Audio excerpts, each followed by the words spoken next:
Integration by substitution method हम लोग का डन हो गया। आज नंबर है डेफिनिट इंटीग्रेशन। और ये डेफिनिट इंटीग्रेशन क्या है?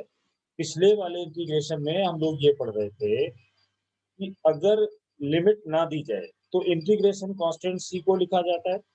अब यहाँ पे आएगा डेफिनिट इंटीग्रेशन। डेफिनिट इंटीग्रेशन का मतलब एक फिक्स वैल्यू हर क्वेश्चन में निकलेगी। अब जैसे यहाँ डेफिनेट इंटीग्रेशन को मैंने पहले लिखा, ये पहले से पता है कि फंक्शन ऑफ एक्स और डीएक्स, जिसमें डीएक्स को हम लोग क्या बोलते हैं? वेरिएबल फंक्शन ऑफ इंटीग्रेशन, जिसके रिस्पेक्ट में किया जाएगा। ये जो साइन बना हुआ है, साइन ऑफ इंटीग्रेशन है, इसकी बात हो गई थी, इसमें कुछ नया नहीं है। नई चीज जो इंट्रोड्यूस हो रही वो यहाँ लिखा हुआ है lower limit of integration, upper limit of integration. ये क्या है? इस साइन में नीचे एक लिखा हुआ है ए और यहाँ पर एक लिखा हुआ है बी। अपनी लैंग्वेज में मैथ हमें जो इंटीग्रेशन ये पढ़ना है वो हमेशा ध्यान में रखना है, फिजिक्स के पॉइंट ऑफ व्यू से पढ़ना है, ना कि मैथ। मैथ में तो काफी डिटेल में जब सर लोग पढ़ाएंगे तो काफी डिटेल में जाएगा, और यहाँ पर हम उतना ही हम लोग बात करेंगे जितने से अपना फिजिक्स में काम चल रहा है। तो जैसे देखो,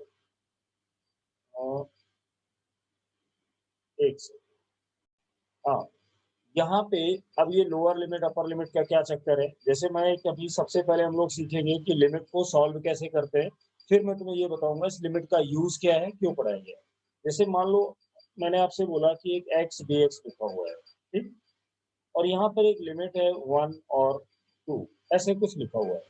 तो यहाँ पे अभी ये बोला जा रहा है कि लोअर लिमिट 1 है और अपर लिमिट 2 है, इसका वैल्यू बताइए। मैंने अभी क्या बोला? First we will learn how we will handle this type of question, किस तरह सॉल्व करेंगे। अगले पॉइंट में सीखेंगे क्यों लिमिट लगाते हैं। नंबर थर्ड, इनका यूज क्या है। ओके, तो जब इसको इंटीग्रेट करोगे तो एक्स स्क्वायर बाई 2 आएगा। अब देखिए यहाँ पे मैंने एक ब्रैकेट लगा दिया, जो लिमिट जहां लिखी हुई थी मैंने वही लिख दी। अब एक सिंपल सा स्टेप लेना है कि 1/2 को बाहर लिख देना है। अब ये जो एक्स स्क्वायर है, ये जो वेरिएबल है, पहले इसकी जगह अपर लिमिट रखिए, यानी एक्स की जगह। तो एक्स की जगह क्या रखना है? 2, क्योंकि अपर लिमिट आपकी 2 है, स्क्वायर था कर दो, माइनस। अब एक्स की जगह कितना रखना है? 1 का स्क्वायर। तो यहाँ से वैल्यू आ गई 1/2 4 माइनस 1, यानी डेफिनेट आंसर आ गया 3/2। अब इसमें मैंने पहले तो सी यूज नहीं करा। सी यूज क्यों नहीं करा? क्योंकि ये डेफिनेट इंटीग्रेशन है तो सी की जरूरत नहीं। इस प्रॉब्लम से मैंने ये सीखा कि अगर ऐसा कोई क्वेश्चन आता है तो सबसे पहले हमें क्या करना है? इंटीग्रेट करना है अपने प्रीवियस मेथड से। फिर उसमें वेरिएबल, इंडिपेंडेंट वेरिएबल जो फंक्शन में बोला जाता था, जैसे यहाँ पर एक्स है, जो भी इंटीग्रेशन करने के बाद में आएगा उसमें पहले अपर लिमिट रखोगे, फिर माइनस करोगे, लोअर लिमिट रखोगे, और जो भी आएगा एक डेफिनेट आंसर आएगा, और सी लगाने की जरूरत वहां पे नहीं होगी। ठीक, अब इसी में कुछ एग्जाम्पल को प्रैक्टिस करिए, फिर आगे चलते हैं। यहाँ पे बहुत बड़े बड़े एग्जाम्पल लेने की जरूरत नहीं है, मैंने बोला फिजिक्स के अकॉर्डिंग। जैसे पहला क्वेश्चन बना है कि पाई/2 डी थीटा -4 से -1, ऐसा कहीं भी कोई फंक्शन आएगा हमें सॉल्व करना होगा। तो सॉल्व करने का मेथड क्या है? पाई/2 एक कांस्टेंट वैल्यू है, जैसा मैंने समझाया था उसको बाहर निकालो, अंदर बचता है सिर्फ डी थीटा, लिमिट रहेगी -4 -1। लिमिट ये कहती है कि ये जो फंक्शन दिया गया है ये -4 से स्टार्ट हो रहा है और -1 पे खत्म हो रहा है। लोअर लिमिट का मतलब स्टार्ट कहाँ से होगा और एंड कहाँ पर होगा, और अच्छे से क्लियर होगा थोड़ी देर बाद। आगे चलो, सबसे पहले क्या करना है?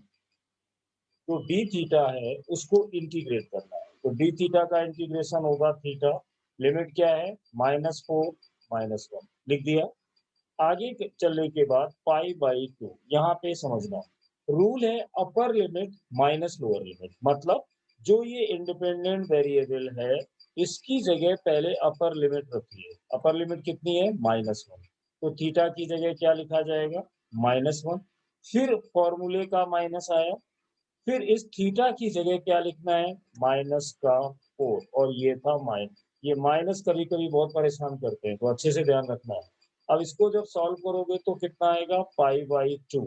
ये माइनस माइनस प्लस का 4, यानी -1 और +4। तो ये आंसर कितना बना? 3 पाई/2। यानी ये जो फंक्शन मुझे दिया गया था, इसको जब इंटीग्रेट किया तो इसका डेफिनिट आंसर आया 3π/2। यहाँ पे सी की जरूरत नहीं। उसी टाइप से अब ये देखो एक क्वेश्चन दिया हुआ है, इसमें क्या करना है, थोड़ी देर के लिए लिमिट को अवॉइड कर दो। मान लो जैसे दिया ही नहीं, तो मेरे पास रह जाएगा आर डी आर को इंटीग्रेट करेंगे तो इस पर कोई पावर नहीं है तो 1 होगी, 1+1 यानी स्क्वायर, और ये 2 हो गया इंटीग्रेशन। लिमिट क्या है, √2 और 5√2। आगे बढ़िए, 1/2 को बाहर निकाला, upper limit minus lower limit, बड़ा सिंपल फॉर्मूला है। तो जहां पे आर लिखा हुआ है उसकी जगह आपको अपर लिमिट पहले लिखनी है, कितनी, 5√2। ये आर की जगह वैल्यू डाली गई है, पर आर पर यहाँ पे पावर कितनी आ रही है, 2, तो यहाँ भी लिखिए। अब इस आर की जगह ये नीचे वाली लोअर लिमिट डालनी है, तो कितने आर की जगह क्या लिखोगे, √2 का स्क्वायर, हो गया। फिर आगे देखो 1/2, 5√2 का स्क्वायर करेंगे, यहाँ से 50 आएगा, यहाँ से 4 आएगा, और ये 4 नहीं, √2 का स्क्वायर करेंगे तो सिर्फ 2 आएगा, तो ये वैल्यू आएगी 48/2। तो इसका आंसर होगा 24। फिक्स वैल्यू आ गई। तो इस टाइप के क्वेश्चन फिजिक्स में बीच बीच में मिलेंगे, जिनको हमें सॉल्व करके इस 24 के आंसर को निकालना होगा, दैट्स इट। और ज्यादा जरूरत हमें नहीं पड़ेगी। जैसे एक और लिखा हुआ है e⁻x और dx। e⁻x का इंटीग्रेशन क्या होता है, मैंने बताया था e⁻x ही रहेगा। लिमिट है 0 से 1। अपर लिमिट कहाँ पे डालनी है, इंडिपेंडेंट वेरिएबल कौन है, x, तो x की जगह पहले 1 लिखो, तो e⁻1 हुआ। माइनस करो e⁻x, x की जगह लोअर लिमिट कितनी है, 0, तो यहाँ पर ये e हुआ। किसी पर अगर पावर 0 है तो उसका वैल्यू कितना आता है, 1, तो ये e-1 हो गया, खत्म। ऐसे क्वेश्चन थोड़े और से और क्वेश्चन देख लेते हैं। अब इसमें ध्यान से सुनो, जैसे ही डेफिनेट इंटीग्रेशन में ऐसा कोई फंक्शन मान लो दिया, मैंने क्या सिखाया, लिमिट को थोड़ी देर के लिए अवॉइड कर दो और फोकस करो कि इंटीग्रेशन मुझे किस चीज का करना है। तो आंसर है एक्स, तो मुझे सिर्फ इतना दिखाई दे रहा है, एक्स साइन एक्स स्क्वायर और dx। लिमिट को मैं लिख सकता हूं पर मैंने लिखा नहीं है। अब ये दो फंक्शन दिखाई दे रहे हैं, एक एक्स का और दूसरा साइन एक्स स्क्वायर का। तो मैंने पिछले वाले वीडियो में क्या बताया था, दो फंक्शन अगर दिखाई दे तो उनको सिंगल बनाने की कोशिश करो। अब इसमें कौन सा मेथड यूज करोगे, इंटीग्रेशन बाय सब्स्टिट्यूशन मेथड। तो सब्स्टिट्यूट करने में ये सोचना होता है कि टी उसको मानना है कि डिफरेंशिएट करने के बाद दूसरा वाला आ जाए। तो इसमें पर्टिकुलर में अगर मैं एक्स स्क्वायर को टी मान लूँ, अब टी के रिस्पेक्ट में फंक्शन को दोनों साइड डिफरेंशिएट करना है, जो मैं पिछले वाले टर्म में बता चुका हूँ, तो बार बार स्ट्रेस नहीं दूंगा। एक्स स्क्वायर का होगा 2x, और एक्स का होगा dx/dt, और टी का टी के रिस्पेक्ट में हो जाएगा 1। तो यहाँ से मिलेगा 2x dx इक्वल dt, क्योंकि ये dt/dt तो बन जाएगा 1, पर ये dt उधर चला गया। कुल मिला के मेरे पास एक वैल्यू आ गई, x dx का वैल्यू होगा dt/, ये काम मैंने कर लिया। इससे बेनिफिट क्या हुआ, बेनिफिट ये हुआ कि जब मैं अपने क्वेश्चन पे गया तो मुझे पता है कि साइन तो एज इट इज लिख दिया, जहां पर एक्स स्क्वायर लिखा हुआ है उसको मैंने टी माना हुआ, तो यहाँ पे मैंने टी लिख दिया। ठीक। अब ये मेरे पास दो चीजें यहाँ पे बच रही है, एक तो ये x बचा हुआ है और दूसरा ये dx बचा हुआ है। पर मुझे ये पता है कि x dx का वैल्यू dt/2 है, जो सब्स्टिट्यूशन मेथड में मैं सिखा चुका हूँ। तो यहाँ पर लिखोगे dt, और ये 1/2 आ जाएंगे इधर। अब ये क्वेश्चन बिल्कुल आसान है, 1/2 साइन टी का इंटीग्रेशन होता है माइनस कॉस, ये कॉस टी आ गए। फिर आगे चलिए, -1/2 कॉस टी का वैल्यू क्या माना था, एक्स स्क्वायर, वापस रख दीजिए। अब इतना करने के बाद अब सोचो कि लिमिट क्या थी। तो लिमिट की वैल्यू अपना 0 से क्या थी, मैंने पहले अवॉइड किया था, बाद में देखो ये लिख दिया। चाहो तो हर जगह लिखते चले जाओ। यहाँ पर इसका लोअर 0 था और अपर में √π था। अब देखना, अब इसमें वैल्यू डालो, माइनस का 1/2 कॉस, लिमिट रखी कहाँ जाती है, ये भी इंपॉर्टेंट चीज है। इंडिपेंडेंट वेरिएबल कौन है, एक्स स्क्वायर, हो सकता है यहाँ थीटा स्क्वायर होता है, तो इस एक्स की जगह √π लिखना है, लिख दिया। और इसका स्क्वायर लगा हुआ था, कर दो आगे। इस x की जगह लोअर लिमिट यानी 0 रखना है तो 0 रख दो। आगे सोचो क्या आएगा, माइनस का 1/2 रूट पाई का स्क्वायर करेंगे सिर्फ पाई आएगा। और कॉस पाई का मतलब होता है 180। कॉस 180 की वैल्यू कितनी होती है, ट्रिग्नोमेट्री के पहले वीडियो में बता चुका हूँ। कॉस 90 प्लस 90 यानी माइनस का 1। तो ये माइनस का 1 का स्क्वायर करोगे, ये कॉस 0 का वैल्यू 1 होता है तो ये बना। यहाँ से अगर वैल्यू पूरी तरह से चेक करोगे तो ये देखो 1 आ रहा है, और यहाँ से बचा है कॉस, अरे सॉरी स्क्वायर अब नहीं है क्योंकि स्क्वायर यहाँ पे खत्म हो गया, तो माइनस माइनस ऐड हो गए, तो ये माइनस का 1/2 माइनस का 2 माइनस माइनस प्लस आंसर आ गया, सॉल्व हो गया। तो इस तरह से हमें, मेरा मेन फोकस होगा पहले इंटीग्रेट करना, फिर बाद में लिमिट का एक नया चीज ऐड हो रहा है, डेफिनेट इंटीग्रेशन और कुछ नहीं है, इंटीग्रेशन ही है, बस उसमें नई चीज आती है कि लिमिट डालना सीख जाएं। पहले इंडिपेंडेंट की जगह अपर रखें, फिर लोअर रखें, और एक डेफिनेट आंसर आएगा, सी लगाने की जरूरत नहीं पड़ेगी। इसी टाइप से देखो एक एग्जाम्पल मैंने यहाँ लिखा हुआ है, तो इसमें भी लिमिट को मैं अवॉइड कर रहा हूँ, पहले मैं इसको इंटीग्रेट करूँ। इंटीग्रेट करने के लिए पहले क्या लिखना होगा, 2x+4 और dx, और साथ में ये माइनस को नहीं भूलना है जो यहाँ पे दिया हुआ था। जब इंटीग्रेट करेंगे तो पहले वाले में माइनस यहाँ पे रहेगा, x²/2 आएगा, अच्छे से जानते हो, 4dx आएगा, ये 4x, और ये रही आपकी लिमिट 1/2 से 3/2। अब ये क्वेश्चन आसान है, तो पहले क्या करना है इसमें, मैं पूरी कैलकुलेशन नहीं कर रहा हूँ, शॉर्टकट में समझा देता हूँ। 2 से 2 कट जाएंगे, यहाँ पे ये माइनस, x की जगह अपर लिमिट रखनी है 3/2, तो जहाँ x लिखा है वहां क्या लिखोगे, 3/2 का स्क्वायर प्लस 4 इंटू एक्स, तो इस x की जगह अपर लिमिट ही रखनी है अभी 3/2। ये जो कुछ भी आएगा उसको ब्रैकेट में बंद करो, अब माइनस का साइन लगाओ। अब जहां जहां x लिखा है वहां वहां पे लोअर लिमिट डालो, तो देखना ये ब्रैकेट लगाया, क्या था हमारा भाई, ये -x², तो माइनस फिर लगाया, माइनस का ध्यान रखना, लोअर लिमिट थी 1/2, x की जगह क्या रख दिया 1/2, यहाँ पर स्क्वायर भी है तो इसको स्क्वायर कर दो, प्लस है प्लस कर दो, 4 कर दो, और x यहाँ पे इंटू है, x की वैल्यू कितनी है 1/2, ये लिख दो, ब्रैकेट बंद कर दो।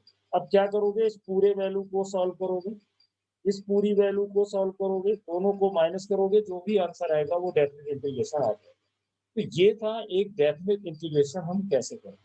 अब इसी में अगले वाले पार्ट में 5 मिनट और देखना है कि इस डेफिनेट इंटीग्रेशन का यूज क्या है, ठीक है। तो अब इसके अगले वाले पेज पे चलते हैं। देखो, जो इसका यूज करना है, जैसे यहाँ लिखा है use of definite integration finding area of function. Area निकालने में सबसे ज्यादा यूज हम फिजिक्स में करेंगे, एरिया के अलावा ग्राफ जो दिया होगा उसका एरिया निकालने का मेजर यूज फिजिक्स में होने वाला है। जैसे एक सिंपल सा एग्जांपल लो कि अगर y इक्वल x लिखा है ऐसे, तो अगर मैं इसको स्ट्रेट लाइन इक्वेशन से कंपेयर करूं तो ये होगा mx प्लस सी। जो मैंने इक्वेशन दी थी उसमें c की जगह 0 लिख दो, तो c की जगह 0 लिखने का मतलब है अगर मैं इसका ग्राफ बनाऊं तो c अपने दिए गए फंक्शन में 0 है, इसका मतलब है कि c होता है y एक्सिस पर इंटरसेक्टिंग पॉइंट, जो कि हमारे फंक्शन में नहीं है। तो ग्राफ कैसा होगा, सीधा जाएगा, यहाँ पर होगा y और यहाँ पर होगा x, ये ऐसा एक ग्राफ जाएगा। मान लो इसमें मैं कोई क्वेश्चन बनाता हूँ और क्या करता हूँ, यहाँ पर दो लाइनें खींचती, दो लाइनें खींचने के बाद मैंने ये बोला कि जो ये पहला कट है ये 2 मीटर पर है सपोज, और जो दूसरा वाला ये पॉइंट है ये 4 मीटर पर है, ऐसे बना दिया। और बोला ये जो शेडेड एरिया है ना, इसका शेडेड पोर्शन है, इसका एरिया बताइए। तो निकालने को तुम वैसे भी निकाल सकते हो कि यहाँ से एक लाइन ड्रॉ कर दो, ये एक बन जाएगा लेंथ और विड्थ, और इसमें ट्राइंगल का फॉर्मूला लगाओ, आंसर आ जाएगा। पर वो भी हमने पढ़ा हुआ है 8th में, लेकिन अगर मैं इसमें कैलकुलस लगाऊं तो क्या हो सकता है, तो देखना, जैसे यहाँ पे फंक्शन किसका है, y का, तो मैंने लिखा y, जैसा मैंने इंटीग्रेशन स्टार्ट करने में बताया था कि इंटीग्रेशन का सही यूज क्या होता है, छोटे छोटे पोर्शन को आपस में ऐड करके समेशन साइन को इंटीग्रेशन में कन्वर्ट कर। तो यहाँ पे क्या बताया था कि ये जो लेंथ बढ़ रही है धीमे धीमे x में ऐसे ऐसे बढ़ रही है, तो इसको थोड़ा एक बार मैं और क्लियर कर दूँ। तो क्या लिखोगे y into D X. Y क्या है, जो फंक्शन हमें दिया गया है किसके चेंज होने से चेंज हो रहा है, एक्स पर डीएक्स के चेंज होने से हो रहा है। अगर नहीं पता है तो इंटीग्रेशन जहाँ से शुरू किया है पहला वाला वीडियो देखो, वहां पे मैंने तुम्हें ये बताया था कि ऐसे छोटे छोटे कई पोर्शन बनाए जा सकते हैं, उनको जब हम सम करते हैं तो summation can be convert into integration. तो वाई डी एक्स लिख दो, सिंपल लिख दिया। फिर ये देखो कि तुम्हारा जो एरिया निकालना है वो स्टार्ट कहाँ से हो रहा है, लोअर लिमिट वो होगी जहाँ से स्टार्ट हो रहा है। तो स्टार्ट हो रहा है 2 मीटर से, लिख दिया। एंड कहाँ पर करना है, 4 मीटर पर, तो ये इसकी अपर लिमिट होगी। तो ये बेसिक मीनिंग है लोअर लिमिट का और अपर लिमिट का, जहां से स्टार्ट हो वो टू, यानी लोअर लिमिट को फिजिक्स की लैंग्वेज में हम लोग बोल सकते हैं स्टार्टिंग, और अपर लिमिट को हम लोग फिजिक्स की लैंग्वेज में बोलेंगे एंडिंग यानी फाइनल। अब अगले स्टेप पे क्या करना है, पता करो कि y का वैल्यू क्या था। तो वो था सिर्फ x, तो y की जगह x लिखो और dx कर दो। ये 2 से 4 हुआ। x का इंटीग्रेशन करोगे तो एक्स स्क्वायर बाई 2 आएगा। लिमिट थी 2 से 4, 1/2 को बाहर निकालिए। अब इस x की जगह अपर लिमिट रखो, तो 4 स्क्वायर था, स्क्वायर कर दिया, माइनस का साइन लगाओ, x की जगह 2 रख दो, 2 का स्क्वायर करो। ये कोई रॉकेट साइंस नहीं है, बहुत आसान है। 4 का स्क्वायर 16, 2 का स्क्वायर 4, यहाँ से आएंगे 12, 12 को 2 से डिवाइड करेंगे तो 6, तो इसका एरिया आ गया 6 स्क्वायर मीटर। हो गया आसान सा क्वेश्चन बिल्कुल। इस टाइप के बहुत सारे एरिया भी निकालने पड़ेंगे। क्या सीखे, फंक्शन ढूंढोगे, स्टार्टिंग ढूंढोगे, एंडिंग ढूंढोगे, फंक्शन में डाल के पहले इंटीग्रेट करोगे, फिर लिमिट लगा दोगे, तुम्हारा आंसर आ गया, दैट्स इट। इतना ही तुम्हें फिजिक्स में करना है। तो प्रैक्टिस के लिए और थोड़े क्वेश्चंस देख लो इसमें। अब देखो इसमें जैसे एरिया में लिखा है, एक हमें फंक्शन दिया है y is equal to X Y two plus one, दूसरा दिया है y is equal to 3x²। बोला गया है find area of given curve on the interval 0 से b ऑन x एक्सिस। अब ये कर्व क्यों लिखा हुआ है यहाँ पे, मतलब अगर इसमें x की वैल्यू 1 डालो, 2 डालो, 3 डालो, 0 डालो और y की वैल्यू निकालो, फिर एक ग्राफ बनाओ, तो उससे जो ग्राफ बन के रेडी होगा उस ग्राफ के अंदर का जो एरिया है वो 0 और b के बीच में बताना है। कोई दिक्कत नहीं, अपने बेसिक पे जाओ। फॉर्मूला बताया गया था y dx लिखेंगे, x1 यानी लोअर लिमिट, x2 होगी हमारी फाइनल लिमिट, जहां से शुरू हुआ x1 जहां पे खत्म हुआ x2, बस वैल्यूज डालनी है। x1 कितना है, x एक्सिस, ये कोऑर्डिनेट नहीं है, नहीं इसको x, y मत लिख देना, मैंने साफ लिखा है 0 y इंटरवल है और x एक्सिस पर है। तो 0 से शुरू हुआ, b पर खत्म हुआ। y का वैल्यू कितना दिया है, x/2 प्लस 1, और ये कर दो dx। अब इसका इंटीग्रेट करो पहले, x, ये 1/2 को अलग करेंगे, इस x की पावर यहाँ कुछ नहीं है तो 1 है, इसको इंटीग्रेट करेंगे तो ये आएगा x² बाई 2, और प्लस 1 dx होगा तो पता ही है इसका x आता है, और ये 0 से b। इंटीग्रेशन तो हम पहले ही सीख चुके हैं, हो गया। अब ये देखने यहाँ पे बचेगा x² बाई 4 प्लस का x और 0 से b। बस अब क्या करना है, अगला स्टेप, जहां x लिखा है वहां पर लिमिट लिख दो, तो b² divide by 4 plus b, ये अपर लिमिट हो गई। लोअर लिमिट क्या थी, 0, यहाँ 0 डाल दो जहां जहां x लिखा है, 0 का स्क्वायर बाई 4 प्लस का 0, तो ये पूरा ही 0 हो जाएगा। लास्ट में बचेगा 20 में से कॉमन ले लो, यहाँ से आएगा b/4 प्लस 1, वो इसका आंसर हो गया, खत्म। इसी टाइप से मान लो ये वाला क्वेश्चन होता, तो इसमें जहां पे y लिखा हुआ है क्या लिख देते, 3x² dx। x1 का मतलब लोअर लिमिट 0 है, क्योंकि दोनों का लिमिट मैंने सेम रखा है, ये दी है। आप फिर से कर सकते हो, 3 को बाहर निकालेंगे, x² का इंटीग्रेशन करेंगे तो x³ डिवाइड बाई n+1, तो 3 यहाँ आएंगे, लिमिट 0 से b होगी, 3 से 3 कट जाएगा, तो ये आएगा x4/4 आ गया। सॉरी, इसका इंटीग्रेशन हो चुका है, तो सिर्फ x³ बचा हुआ है। अपर लिमिट कितनी है, b, 0 का क्यूब, आंसर आएगा ओनली d। बस ये ऐसे आते हैं, मतलब बेसिकली इसका सीधा सा मतलब ये है कि कोई भी ग्राफ अगर या कोई भी फंक्शन हमें दिया जाता है तो उसमें सिर्फ हमें ये ध्यान रखना होता है कि पहले इंटीग्रेट करो और फिर लिमिट करो। इसी तरह से एक और अच्छा सा क्वेश्चन देखो। अब देखो इसमें एक अच्छा सा क्वेश्चन दिया गया है कि आई एक फंक्शन है 0 से pi sine theta plus pi D theta where phi is non zero constant, यानी एक कांस्टेंट वैल्यू है। तो value of I may be positive, may be negative, may be negative, may be zero, always zero, pi equal pi by 4। चार option दिए और इसमें पूछा गया है कि बताइए कौन सा ऑप्शन सही है। तो इसको सॉल्व करने के लिए मुझे सबसे पहले इसका इंटीग्रेट करना पड़ेगा। इंटीग्रेट करते ही तुम्हारे दिमाग में आएगा यार थीटा प्लस फाई लिखा हुआ है, इसको मैं कैसे करूँ? तो बड़ा सा दिख रहा है। तो उसको दूर करने का मेथड मैंने क्या बताया? Substitution method. Theta plus phi को टी मान लिया। अब इसको क्या करो, डी टी और डी थीटा। डी फाई मैंने यहाँ क्यों नहीं लिखा? क्योंकि फाई कांस्टेंट है। इंटीग्रेशन करोगे तो वेरिएबल के रिस्पेक्ट में ही करोगे। तो अब आगे जाओगे, थीटा का थीटा के रिस्पेक्ट में 1 और पाई है कांस्टेंट तो 0। तो यहाँ से मिल गया कि डी टी और डी थीटा इक्वल होंगे। अब अपने क्वेश्चन पर लौटिए। तो मैंने लिमिट को अभी अवॉइड कर दिया। इस पूरी जो वैल्यू लिखी थी इसकी जगह टी लिख दिया। डी थीटा जहाँ लिखा हुआ था उसकी जगह डी टी लिख दिया।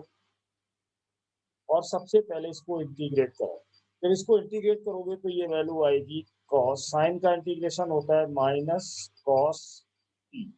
फिर आगे चले, माइनस कॉस टी का जो वैल्यू माना था उसको फिर से रखो, थीटा प्लस फाइव। अब इसकी लिमिट्स डाल दो ऐसे। लिमिट क्या थी? 0 से फाइव। अब सोचो जरा, यहाँ पर अगर मैं लिमिट लगाऊं तो माइनस का साइन होगा। पहले मुझे लिखना होगा अपर लिमिट। ये अपर लिमिट डालोगे किसकी जगह? कांस्टेंट में मत डाल देना, जो वेरिएबल होता है उसी की जगह लिमिट पड़ेगी। तो थीटा की जगह लिखो फाई, ये रहेगा phi as it is, minus cos. अब इस थीटा की जगह लोअर लिमिट क्या है? 0 डालो और फाई को देखो, ये बना। अब अगर ये वाला माइनस साइन में अंदर ले जाऊं तो इसको लिखूंगा, 0 का कोई मतलब नहीं कि ये माइनस की जो वैल्यू है ये प्लस हो जाएगी, यानी कॉस फाइव। और ये जो प्लस की वैल्यू आई थी ये माइनस हो जाएगी, cos five plus, sorry pi plus five. ये वैल्यू बन के आ गई। अब सोचो, इसने कहा है क्या ये आई का वैल्यू पॉजिटिव आएगा? देखते हैं। सोचो, अगर मैं इसमें ये पाई है, cos pi plus pi, cos 180 plus theta का जो वैल्यू होगा, जब कोई पाई यहाँ पर आ जाता है तो ये कॉस का फंक्शन कॉस ही रहेगा, ये टिक्नो में पड़ा है। लेकिन ये फाई का वैल्यू हो सकता है कि इतना हो, सेकंड क्वाड्रेंट में पहुंच जाए। अगर ये सेकंड में फाई का वैल्यू पहुंच गया तो सोचो क्या होगा। सेकंड फंक्शन में, सेकंड क्वाड्रेंट में साइन पॉजिटिव होता है कॉस में, और ये फंक्शन है कॉस का। तो अगर इस फाई की वैल्यू को मैं 90 से ज्यादा डाल दूं तो ये पहुंचेगा सेकंड क्वाड्रेंट में। तो वहां पर कॉस पाई प्लस पाई का वैल्यू 90 से ज्यादा है तो सेकंड में गया, मतलब कॉस निगेटिव हो गया। पीछे निगेटिव पहले ही था, ये वैल्यू भी निगेटिव आई, ये निगेटिव निगेटिव क्या बन जाएंगे? पॉजिटिव। तो पहला ऑप्शन हो सकता है, बिल्कुल सही। अब सोचो, अगर मैं फाई की वैल्यू को 90 से कम डालूं तो ये पहले क्वाड्रेंट में रह जाएगा।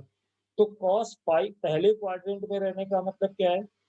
फाई की बात नहीं हो रही, मतलब 180 में अगर मैं क्या ऐड करूं, यहाँ से अगर मैंने फाई को ऐसे समझाया 90 से तो कंफ्यूजन हो सकता है कि क्या 90 प्लस थीटा था।